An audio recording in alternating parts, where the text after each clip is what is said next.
Market లో invest చేసి మీ డబ్బులు డబుల్ చేసుకోవాలనుకుంటున్నారా? సుందరరామిరెడ్డి గారి లైవ్ సెమినార్ కి అటెండ్ అవ్వండి.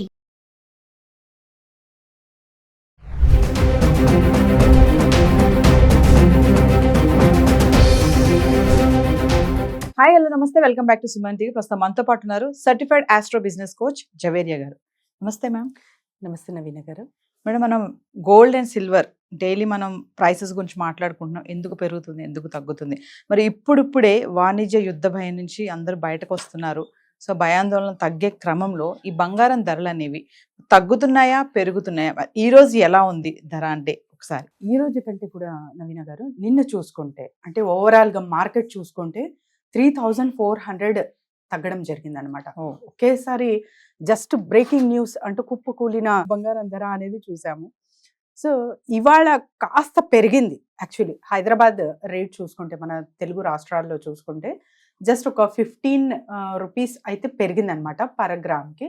కానీ తగ్గముఖం ఖచ్చితంగా పడుతుంది. ఎందుకు అంటే ద రీజన్ ఎస్పెషలీ ఎందుకు అంటే, ఇక్కడ టారిఫ్ ఏదైతే వీళ్ళు నిషేధించారో, అంటే యుఎస్ కానివ్వండి, చైనా కానివ్వండి, ఇందులో చైనా ఆల్మోస్ట్ అంటే 15%కి దిగింది. మన యుఎస్ కూడా, అమెరికా కూడా ఆల్మోస్ట్ 30%కి దిగారనమాట. సో ఇక్కడ కాంప్రమైజ్ అవ్వడం చూస్తున్నాం. కాబట్టి రెండు దేశాల మధ్య ఇంకా సాఫ్ట్ కార్నర్ అనేది నడుస్తుంది ఇంటర్నేషనల్ మార్కెట్ వైడ్గా చూసుకుంటే.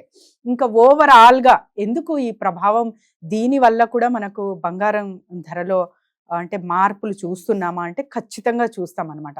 ఎప్పుడైతే ఒక అంటే మెయిన్ సోర్స్ ఉన్న ఒక దేశం నుంచి వచ్చే కమోడిటీస్ కానివ్వండి, సో ఎక్స్పోర్ట్ ఇంపోర్ట్ బిజినెస్ ప్రభావం ఖచ్చితంగా మార్కెట్ పైన పడుతుంది. కాబట్టి ఎప్పుడైతే ఇతర ఏవైతే మనకు వస్తువులు ఎక్కువ పెరుగుతాయో రేటు, అప్పుడు ఒక సేఫ్ అండ్ సెక్యూర్ కమోడిటీకి ఎదురు చూస్తూ ఉంటాం అన్నమాట. అదే ఇంకా షేర్ మార్కెట్ పరంగా చూసుకుంటే కమోడిటీ మార్కెట్. సో కమోడిటీ మార్కెట్లో మనకు ఫస్ట్కి వచ్చేది బంగారము అండ్ తర్వాత వెండి. సో బంగారం ధర అందుకే పెరిగింది. వార్ ప్రభావం కానివ్వండి, అండ్ తర్వాత ఇలా ట్రంప్ ఇమ్మీడియట్ యాక్షన్ కానివ్వండి, దీనికి అన్నిటికీ ఒక కారణం అని అనుకోవచ్చు. సో మరి తగ్గుముఖం పడుతుందా అంటే ఎస్. అంటే ఇప్పుడు చూస్తున్నాము పీస్ఫుల్ వాతావరణం అయితే ఇంకా, అంటే ఇప్పుడిప్పుడు నిన్నటి నుంచి కొంచెం, నిన్న రాత్రి కూడా మన ప్రధాని మోదీ గారు స్పీచ్ ఇచ్చారు, అందరూ మాక్సిమం విని ఉంటారు. సో ఒక పీస్ఫుల్ వాతావరణం అయితే ఏర్పడుతుంది ఓవరాల్ గా వరల్డ్ వైడ్ గా. సో అప్పుడు మార్కెట్ స్టెబిలిటీ అనేది చూస్తాం నవీన గారు.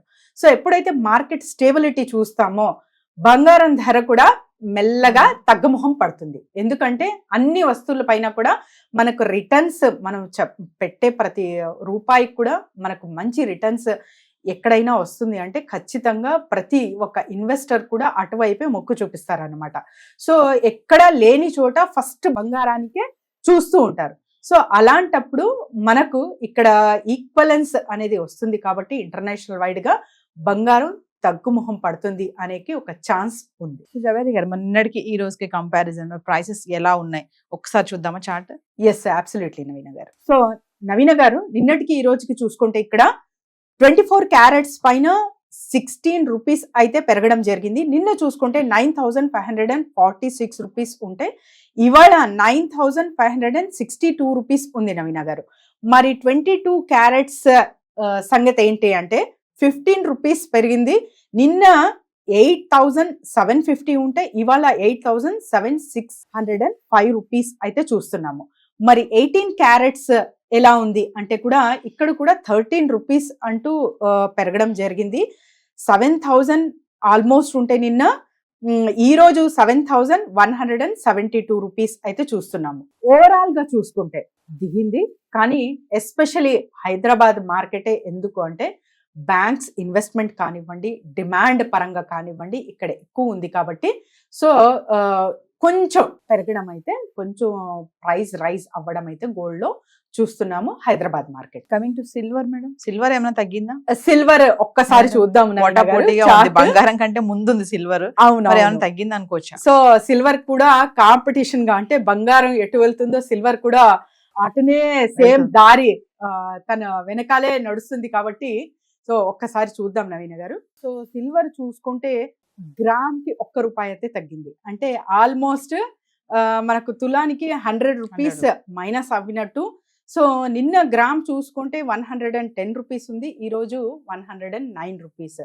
సో సిల్వర్ కూడా తగ్గుముఖం పడుతుంది. సో ఎస్పెషలీ సిల్వర్ అయితే ఎక్కువ మనం పూజ సామాగ్రి కానివ్వండి, సో ఇతరల అంటే ప్లేట్స్ కానివ్వండి, ఇంకా కొంచెం చిన్నపిల్లల పుట్టారంటే గిఫ్ట్స్ ఇవ్వడం వాళ్లకు, సో స్పూన్ నుంచి సో గిన్నె అవన్నీ ఒక ప్రజెంటేషన్ ఇవ్వడం జరుగుతుంది. కాబట్టి సో దీనికి అన్నిటికీ ఒక ప్రైస్ హైక్ కారణమా అంటే ఇది ఒక్కటే కారణం కాదు, డిమాండ్ పరంగా కూడా సిల్వర్ రేట్ పెరిగే అవకాశం ఉంటుంది. కాబట్టి సో వీటన్నిటిలో ఇది కూడా ఒక రీజన్ అని అనుకోవచ్చు. సో జవేద్ గారు, ఏదేమైనా యుద్ధ భయం నుంచి మనం మెల్లగా బయటకు వస్తున్నప్పుడు ఎలాగే బంగారం ధరల్లో కూడా ధరలు కొంచెం తగ్గడంతో సామాన్యులు కూడా కొంచెం ఊరట లభించిందని అయితే మనం అనుకోవచ్చు. ఎస్ నవీన్ గారు, అబ్సల్యూట్లీ. సో బంగారం ధర అయితే ఇంకా మంచిగా తొందరగానే ఒక రేంజ్కి వెళ్ళదు అనే సూచనలు అయితే కనిపిస్తున్నాయి. సో ఇంకా మంచిగా తగ్గాలి బంగారం ధర, తగ్గి అందరూ ఎస్పెషల్లీ మిడిల్ క్లాస్ మహిళలు ఎవరైతే ఎదురు చూస్తున్నారో సో ఆ ధరలకైతే వస్తే అందరూ తోడుకునే అవకాశం ఉంటుంది. కాబట్టి సో కోరుకుందాము. Thank you Naveen.